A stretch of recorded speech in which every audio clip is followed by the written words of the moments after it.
Hello. Today we're here at Dean Clough, a newly renovated building a stone's throw away from our latest development, Martin's Mill in Halifax, Yorkshire. Today I have with me two councillors from Calderdale Council who have been behind the area's regeneration. Firstly, I have Barry Collins, who is responsible for regeneration and economic development, and Dan Sutherland, who's responsible for planning, housing and the environment. Gentlemen, thank you very much for joining us. So firstly, I'd like to start off with the reasons why we decided to invest into Halifax and why we're looking at current opportunities. There's clearly been a lot of inward investment into Halifax as a whole. For example, Peace Hall has got 19 million of recent investment. This development here, Dean Clough, has had 15 million. I understand there's another 58 million that's already funding in the pipeline. So Barry, starting off with you, can you maybe enlighten us to a little bit of the bigger picture in terms of what the overall vision is for the council and what you're looking at doing moving forward? I think this is a genuine renaissance moment for Halifax, actually. It's an old town, and over the centuries has reinvented itself several times.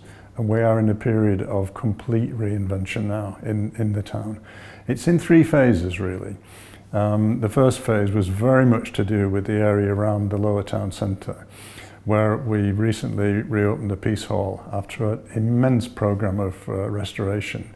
Very expensive, but much more important than that. Really very clever piece of restoration in terms of protection of an old building and finding a new use for it. There were over a million visitors have been through the Peace Hall since it reopened in August.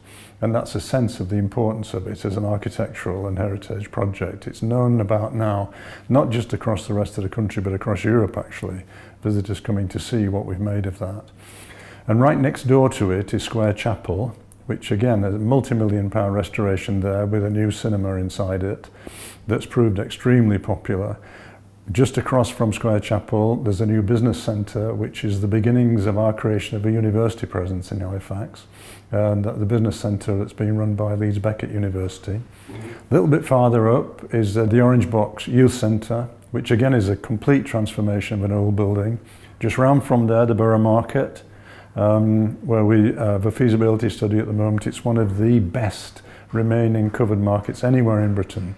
So that was phase one, and it's worked so far extremely well, brought in large amounts of external investment.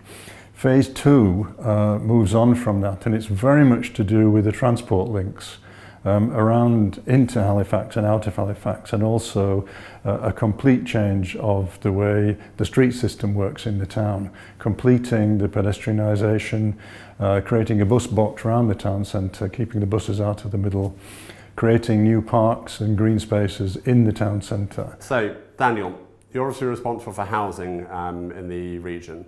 So can you just enlighten us in terms of your overall vision and plans for the next 10 years? We want to see former buildings brought back into use, exactly like you're doing. We want to see other brownfield and town centre sites being brought forward for development, because we think there's a fantastic potential from a lot of what Barry's been saying there. And I think there's a definite market, particularly around younger people, young professionals who want to be able to move into sort of town centre living for all the benefits that affords. I think Calderdale really is crying out for a variety of different housing. I think the space in the market across the board, you referenced social housing there, that's really important. Family housing and regenerating some communities is important. And I think the young professional market is one that's been forgotten about for a long time. So I think that's definitely something. I mean, we've talked about all the fantastic things in the town centre, but if you want to live in the town centre, your options are really limited. What are your thoughts overall on the whole regeneration of that area in particular and bringing that old mill building back to life? It's an absolutely key location by the town centre. You've seen some good redevelopment around there over the years, which has brought in a wider retail offer to the area, but you've got Martin's Mill, which stands a once proud mill, but it's well in the eye line of most people in the town centre, and it's a bit of an eyesore as it stands, and I think people are really keen to see that being brought forward, redeveloped. I think it brings some pride back to the town to see its old buildings being brought back into use. And of course, as you know, the council have got a wider regeneration scheme in the area, where there's 3 tower blocks that we're looking to demolish, don't we? They don't have any heritage status, quite like Martin's Mill. In terms of the Beach Hill regeneration scheme right next door to Martin's Mill, Can you enlighten us more to what's actually the plans overall for that particular area? So this is a partnership that the council is going into with Together Housing Group, where they are clearing 3 tower blocks which have been empty for at least 10 years and removing an old council depot, and that's going to clear the way for new family housing.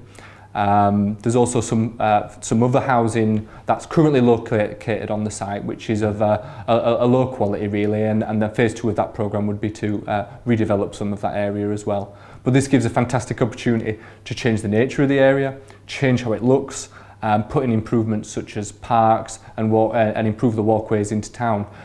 Because one of the key things about this site is it's 2 minutes away from the town centre.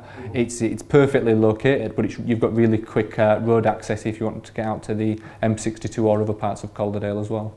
The Beach Hill site and the Martins Mill site is crucially important for us because it's another trailblazer. That mill at the moment is a disgrace, frankly, that it was allowed to get to the state it's in now.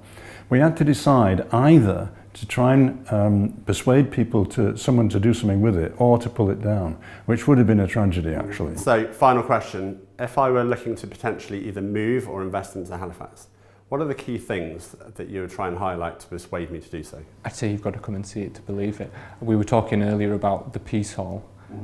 Fantastic by day, come and see it by night.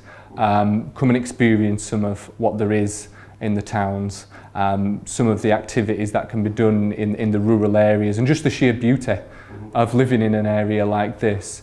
I think those are key, and I think those connections, you know, you feel like you're out in beautiful rural England, and actually you're really close to a lot of big cities, town centres with lots of amenities, and I think it's been able to have all that choice in one place. I think we, after Brexit, immediately after Brexit, maybe just 2 or 3 days after the vote, I went to see the MD of Lloyds Bank in Halifax. Lloyds employs about 6,000 people in Calderdale. Covey are in here, employs several hundred now. So we've got big firms, we've got hundreds and hundreds of smaller firms as well. And I asked the guy from Lloyds, give me one sentence about why you would want to be persuading your staff to come and live and work in Halifax. And he said quality of life. Quality of life, and that is it. That's our USP as a council, quality of life. It's a fantastic place to live. We've got all the links into Manchester going west, we've got all the links into Leeds going east. The motorway connection's brilliant, the rail line runs right through the borough. We've got good schools, and I would say this, wouldn't I, but he said that. The guy from Lloyds, a senior banker, said he'd brought his family up to a large extent here. Schools were really important to him. Good schools, a range of available housing at reasonable prices, vibrant little towns. No, it's not just Halifax. Tomberton, Hebden Bridge, everybody's heard of Hebden Bridge.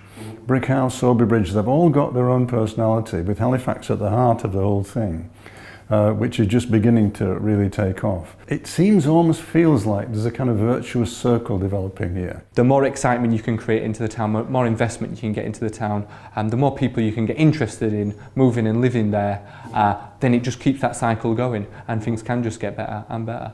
Thank you, gentlemen. That's been very insightful and very helpful. Wish you the very best of luck moving forward with all of your plans. It's very exciting what's actually happening and the future plans you have here in Halifax. And hopefully we can be part and share a part of that moving forward as well. Thank you very much.